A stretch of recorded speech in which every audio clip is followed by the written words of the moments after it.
There's more books of the little engine that could. Let's see.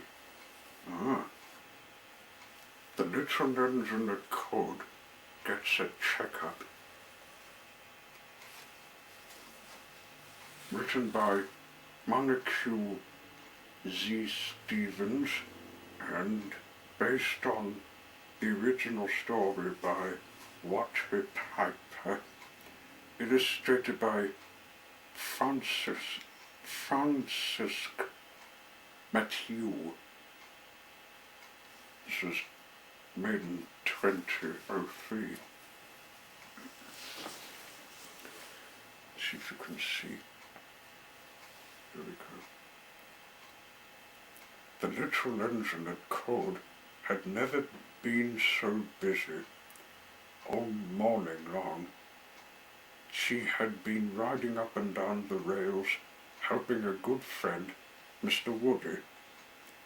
Mr. Woody owned the local lumber mill. He had to finish delivering a big shipment of lumber to an important customer by this afternoon, and there was no one he trusted more to get the job done than the little blue engine.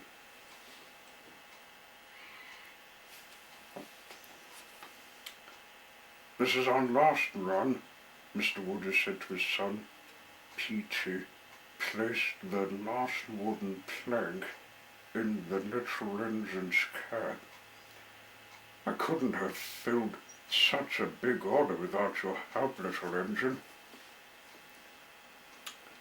The little engine blushed, even though she was tired from riding the rails all morning. It was worth it to help a friend. Mr. Woody and Peter hopped on board, and the little engine slowly pulled away from the platform. But she didn't get very far. Pat, pat, pat, pat. The little engine began to cough and splutter. Then her whole frame started to shake. From somewhere deep inside came a loud pop. There was a hiss, and a cloud of steam escaped from her spout. After a few short jerks, she came to a sudden stop.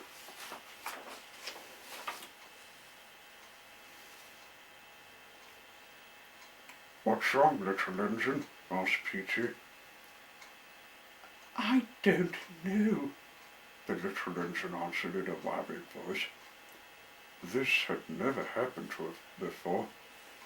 "Do you think you can try it again?" suggested Mr. Woody. "I think I can," said the little engine.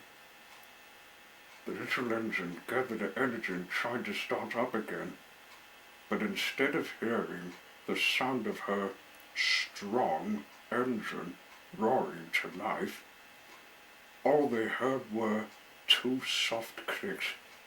The little engine's engine had given out. Well, looks like you're not going anywhere, little engine," said Mr. Woody. "But the delivery will be late," the little engine cried. She hated to let her friend down.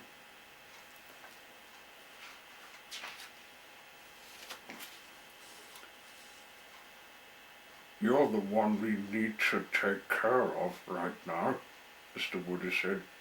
"I think you're going to have to see the mechanic." "Mechanic?" the little engine exclaimed. "What's that?" "It's like a doctor for cars and trucks and trains too, of course," said Peter. "Mechanics fix them up when they're broken and stuff." "I've never been to a mechanic before," the little engine said in a wobbly voice. "And I've never broken down before. She started to cry. Peter tried to comfort his friend. Don't cry, little engine. It sounds scary, but it's not. I've been to the doctor lots of times. They're nice, and when you're sick they make you feel better. Really? Said the little engine. That's right, said Mr. Woody. So don't you worry. I've got the best mechanic in the whole country right here at Woody's lumber mill.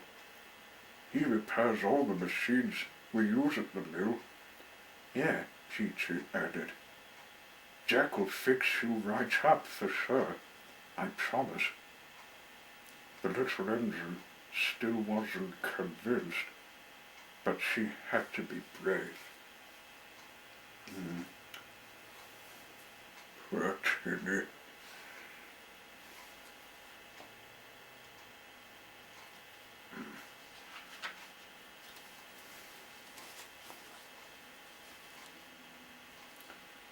When Jack the mechanic arrived, he gave the little engine a big smile.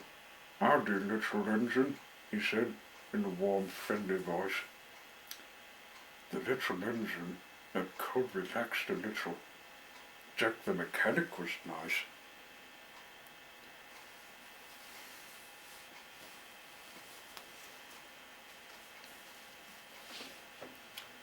The first thing Jack did was hook up the little engine to a large tow truck so he could bring her to the garage where he worked. You all right back there? Jack called. The little engine tooted a horn.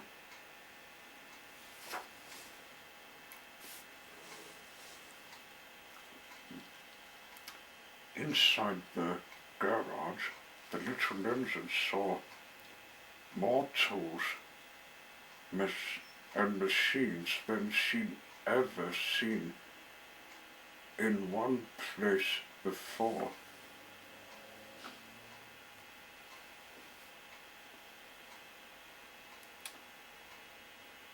She looked at them with wide eyes. Some of them looked a little scary. Are you sure? Are you going to have to use all these tools to get me better? The little engine asked. Well, I'll have to use some of them, Jack replied, but I promise it won't be scary at all, and I'll always tell you exactly what I'm doing and why I'm doing it.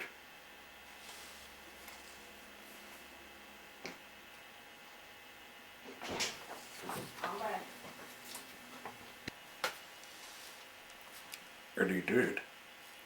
Jack the mechanic was as nice and gentle as Peach had promised he would be. And Mr. Woody and Peter were with him all the time.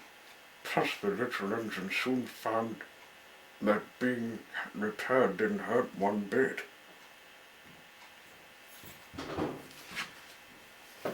A couple of hours later, Jack had checked all the little engine's fluids, replaced 3 worn engine parts, and used 11 different tools to try to repair the engine. The little engine counted them all to keep track. All done, the mechanic finally shouted. Why don't you see if you can crank up now, little engine? Mr. Woody suggested.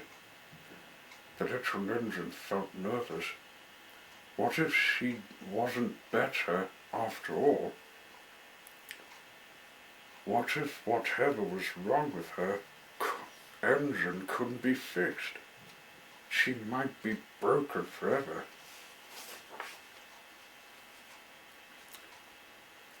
The little engine looked at her friends.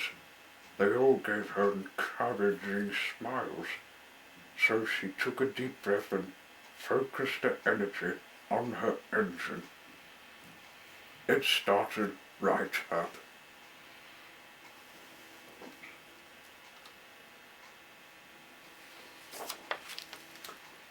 Yea, he chit-chatted. The little engine smiled with relief. Thank you so much, Jack. Thank you all. Mr. Woody looked at his watch. We have enough time to make this last live if you're up to it, little engine. Think you can do it? But the little engine at code didn't have time to think about it. I know I can, she said happily. And she did.